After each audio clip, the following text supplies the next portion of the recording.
Students, let us discuss an important question from History second chapter, Making of Global World.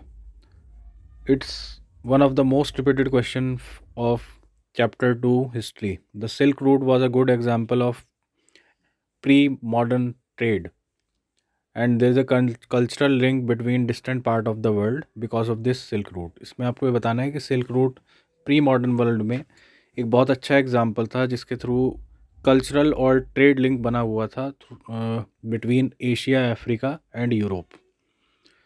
सो इसका जो answer है उसके first line में आप फर्स्ट पॉइंट में मेंशन कर सकते हो that it was an good example of vibrant pre modern trade.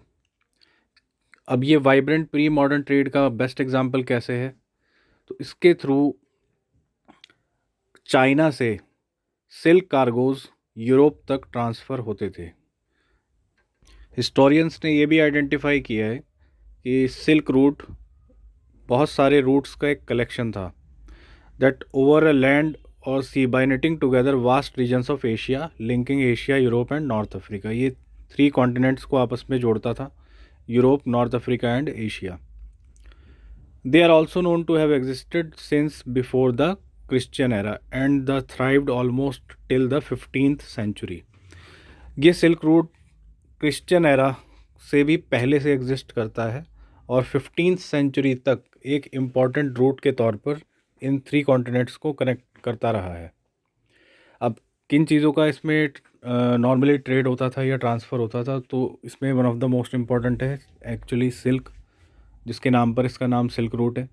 Chinese pottery, textiles and spices from India and South Asia, because India is very famous for its textile and spices. So in return जो traders थे उन्हें Africa and Europe से, specially Europe से precious metals जैसे gold and silver वो मिलता था. Flowed from Europe to the traders who went to Europe for trade. Clear? And through this route Buddhism was spreaded throughout the world also.